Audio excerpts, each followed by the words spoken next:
YouTube ವೀಕ್ಷಕರಿಗೆ ನನ್ನ ಅನಂತ ನಮಸ್ಕಾರಗಳನ್ನು ತಿಳಿಸ್ತಾ ಭಗವಂತನ ಆಶೀರ್ವಾದವನ್ನು ಕೂಡ ಬಿಡುತ್ತಾ ಯಾರು ಮೊದಲನೇ ಬಾರಿಗೆ ನಮ್ಮ ಚಾನಲ್ ವೀಕ್ಷಣೆ ಮಾಡ್ತಾಯಿದ್ದೀರಾ ದಯಮಾಡಿ ಸಬ್ಸ್ಕ್ರೈಬ್ ಆಗಿ ಲೈಕ್ ಮಾಡಿ ಶೇರ್ ಮಾಡಿ ಅಂತ ಕೇಳ್ಕೊಡ್ತಾ ನನ್ನ ಸೇವಾ ಮನೋವಂತ ಎಪಿಸೋಡನ್ನು ಮುಂದುವರಿಸ್ತಾ ಇದ್ದೀನಿ.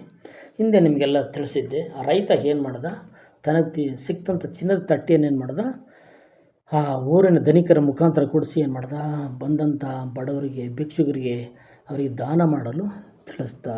ನೋಡಿ, ಇದು ಸೇವಾ ಮನೋಭಾವ ಅಂದರೆ ಈ ಥರ ಬೆಳೆಸ್ಕೋಬೇಕು ಅಂತಲೇ. ಇದು ನಿಮ್ಗೆ ಏನು ಅನಿಸುತ್ತೆ ಅಂದರೆ ಹಾಗೆ ಮುಂದುವರ್ಸೋಣ. ಇದು ಏನಂತ ನಿಮಗೆ ಕತೆ ಅನ್ನಬಹುದಲ್ಲವೇ ಅಂದರೆ ನೀವು ಕತೆ ಅನ್ಕೋಬೋದಲ್ವಾ? ಅಲ್ಲ. ಆದರೆ ಮುಂದುವರೆದ ಭಾಗವು ಮುಂದಕ್ಕೆ ಹೋಗೋಣ. ಆದರೆ ಸೇವೆಯನ್ನೇ ತಮ್ಮ ಉಸಿರನ್ನಾಗಿಸಿಕೊಂಡು ಜೀವಂತ ನಿದರ್ಶನ ಆಗಿದ್ದಾರೆ ಮದರ್ ತೆರೇಸಾ. ನೋಡಿ, ಜೀವಂತ ನಿದರ್ಶನರಾಗಿದ್ದಾರೆ. ಯಾರು? ಮದರ್ ತೆರೇಸಾ ಅವರು. ನಮ್ಮ ಭಾರತದಲ್ಲಿ ಅಷ್ಟೇ ಅಲ್ಲದೆ ಇಡೀ ವಿಶ್ವದಲ್ಲೇ ಮನೆ ಮಾತಾಗಿರುವ ಈ ಮಹಾತಾಯಿ ಸೇವೆಯೇ ಮೂರ್ತಿವೆತ್ತಂತಿದ್ದು ಬಡವರ ಬಂಧುವಾಗಿ, ನಿರ್ಗತಿಕರ ಆಶಾದೀಪವಾಗಿ, ಮಾನವ ರೂಪದ ದೇವತೆಯೆಂದೇ ಪ್ರಸಿದ್ಧರಾಗಿದ್ದಾರೆ. ಶುದ್ಧ ಬಿಳಿಯ ವಸ್ತ್ರಧಾರಿಯಾದ ಮದರ್ ತೆರೇಸಾ ಅವರು ತಮಗಾಗಿ ಹಣ ಮಾಡಿದ್ದರೂ, ಆಸ್ತಿ ಪಾಸ್ತಿಯನ್ನು ಹೊಂದಿರದಿದ್ದರೂ ಅಂದರೆ ಹೇಳ್ತಾರೆ, ತಮಗಾಗಿ ಹಣ ಮಾಡದಿದ್ದರು, ತಮಗಾಗಿ ಅವರು ಶುದ್ಧ ಬಿಳಿ ವಸ್ತ್ರ ಹಾಕೋತಾ ಇರ್ತಾರೆ. ನಿಮಗೆ ನೋಡಿರ್ಬೋದು, ಮದರ್ ತೆರೇಸಾ ಫೋಟೋಗಳೆಲ್ಲ ನೋಡಿರ್ಬೋದು.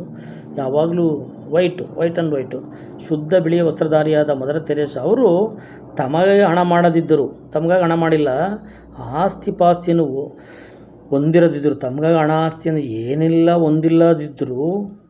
ಅವರ ನಿಜವಾದ ಆಸ್ತಿ ಎಷ್ಟಿದೆ ಅಂದರೆ ಹಿಮಾಲಯದಷ್ಟು ಬೃಹದಾಕಾರವಾಗಿದೆ. ಹಿಮಾಲಯದಷ್ಟು ಬೆಳೆದಿದ್ದ ಆಸ್ತಿ ನೋಡಿ ಹೆಂಗೆ ಹೇಳ್ತಾರೆ ಅಂದರೆ, ಅವರ ಆಸ್ತಿ ಹಿಮಾಲಯದಷ್ಟು ಬೃಹದಾಕಾರವಾಗಿದೆ. ಸುಮಾರು ಅವ್ರು ನೋಡ್ತಾ ಹೋಗೋಣ, 60ಕ್ಕೂ ಹೆಚ್ಚು ಶಾಲೆಗಳಲ್ಲಿ, 60ಕ್ಕೂ ಹೆಚ್ಚು ಶಾಲೆ ಅಂದರೆ ಇದು ಅಂಕಿಅಂಶಗಳೆಲ್ಲ ಹಳೆಯದು. ಈಗ ಎಷ್ಟಿದ್ದಾರೆ ಅಂತ ಅನ್ನೋದು ಗೊತ್ತಿಲ್ಲ. ಅವ್ರು ಮಾಡೋ ನಂತರ, ಅವರು ಬಿಟ್ಟು ಹೋದ ನಂತರ 60ಕ್ಕೂ ಹೆಚ್ಚು ಶಾಲೆಗಳಲ್ಲಿ 75,000ಕ್ಕೂ ಹೆಚ್ಚು ಬಡ ಮಕ್ಕಳು ವಿದ್ಯಾಭ್ಯಾಸ ಮಾಡ್ತಿದ್ದಾರಂತೆ. ಎಷ್ಟು? 75,000 ಮಕ್ಕಳಿಗೆ ಹೆಚ್ಚು ವಿದ್ಯಾಭ್ಯಾಸ ಮಾಡ್ತಾರೆ. ಮತ್ತು 203ಕ್ಕೂ ಹೆಚ್ಚು ಆಸ್ಪತ್ರೆಗಳಲ್ಲಿ 203ಕ್ಕೂ ಹೆಚ್ಚು ಆಸ್ಪತ್ರೆಗಳಲ್ಲಿ 9,60,000ಕ್ಕೂ ಹೆಚ್ಚು ರೋಗಿಗಳು ಚಿಕಿತ್ಸೆಯನ್ನು ಪಡೀತಾ ಇದ್ದಾರೆ. ಹಾಗೆ 54ಕ್ಕೂ ಹೆಚ್ಚು ಕುಷ್ಠರೋಗ ಚಿಕಿತ್ಸಾಲಯಗಳಿವೆ. ಎಷ್ಟು? 54 ಎಷ್ಟು ಕುಷ್ಠರೋಗ ಚಿಕಿತ್ಸಾಲಯಗಳಿವೆ. ಅದರಲ್ಲಿ 45,000ಕ್ಕೂ ಹೆಚ್ಚು ಸಂತ್ರಸ್ತರು ಇದ್ದಾರೆ, ಪಡೀತಿದ್ದಾರೆ. ಹಾಗೆ 20 ಆಶ್ರಯ ಗೃಹಗಳಲ್ಲಿನ 1,600 ಅನಾಥ ಮಕ್ಕಳಿದ್ದರಂತೆ. ಎಷ್ಟು? 20 ಆಶ್ರಯ ಗೃಹಗಳಲ್ಲಿನ 1,600ಕ್ಕೂ ಅನಾಥ ಮಕ್ಕಳಿದ್ದಾರೆ. ಹಾಗೆ 23 ಅನಾಥಾಲಯಗಳಿದ್ದವಂತೆ. 23 ಅನಾಥಾಲಯಗಳನ್ನು ಕಟ್ಟಿಸಿದ್ದಾರೆ. ಅದರಲ್ಲಿ 34,000 ನಿರ್ಗತಿಕರು. ಹೀಗೆ 34,000 ನಿರ್ಗತಿಕರಿದ್ದರಂತೆ ಅದರಲ್ಲಿ. ಎಲ್ಲಿ? 23 ಅನಾಥಾಲಯಗಳು ಇದ್ದಾವಲ್ಲ, ಆಗ ಇದೆಲ್ಲ ಅಂಕಿಅಂಶಗಳೆಲ್ಲ ಹಳೆಯದು. 34,000ಕ್ಕೂ ಹೆಚ್ಚು ನಿರ್ಗತಿಕರು ಇದ್ದಾರೆ ಅನ್ನೋದನ್ನು ಹೇಳ್ತಾರೆ. ಇನ್ನೂ ಹಲವಾರು ಇದ್ದಾವೆ. ಹೀಗೆ ಭಾರತವು ಸೇರಿದಂತೆ ಸುಮಾರು 12 ರಾಷ್ಟ್ರಗಳಲ್ಲಿ ಮದರ್ ತೆರೇಸಾ ಅವರು ಈ ರೀತಿ ಆಸ್ತಿಯನ್ನು ಹೊಂದಿದ್ದಾರೆ. ಇಂಥ ಆಸ್ತಿಯನ್ನು 12 ರಾಷ್ಟ್ರಗಳಲ್ಲಿ ಹೆಚ್ಚು ಇಷ್ಟಿಷ್ಟು ಆಸ್ತಿಯನ್ನು ಹೊಂದಿದ್ದಾರೆ. ಎಲ್ಲ ಕೂಡ ಬಡವರ ಬಗ್ಗರಿಗಾಗಿ ತಾವು ಅನ್ನೋದು ಏನೂ ತಗೊಂಡು ಹೋಗಿಲ್ಲ. ಎಲ್ಲ ಬಡವರಿಗಾಗಿ ತಮ್ಮ ತ್ಯಾಗವನ್ನು ಸಂಪೂರ್ಣವಾಗಿ ಮಾಡಿದ್ದಾರೆ ಅನ್ನೋ ಮಾತನ್ನು ಹೇಳ್ತಾ ಇದ್ದಾರೆ. ಹಾಗೆ ಇದೆಲ್ಲ ದೊಡ್ಡವರ ಮಾತಾಯಿತು. ನಮ್ಮಂಥ ಸಾಮಾನ್ಯ ಜನರು ಸೇವೆಯಲ್ಲಿ ತೊಡಗಲು ಸಾಧ್ಯವೇ ಎಂದು ಅನಿಸಬಹುದು.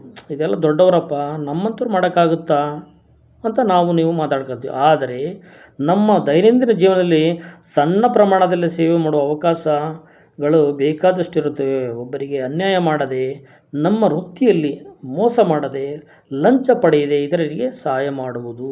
ನೋಡಿ ಏನು ಹೇಳ್ತಾನೆ, ಅದೆಲ್ಲ ದೊಡ್ಡವ್ರು ಮಾಡಿಬಿಡ್ತಾರೆ, ನಾವೇನು ಮಾಡೋಕ್ಕಾಗುತ್ತಪ್ಪ, ನಮ್ಮ ಚಿಕ್ಕವರು, ನಮ್ಮ ಇದರಲ್ಲೆಲ್ಲ ವಿಷಯಗಳಲ್ಲಿ ಏನು ಮಾಡೋಕ್ಕಾಗಲ್ಲ ಅಂತ ನಾವು ಅನ್ಕೋಬಾರ್ದು. ಅದಕ್ಕೆ ಏನು ಹೇಳ್ತಾನೆ, ನಮ್ಮ ಕೈಲಾದದ್ದನ್ನು ಅಂದರೆ ಒಬ್ರಿಗೆ ಅನ್ಯಾಯ ಮಾಡಬಾರ್ದು.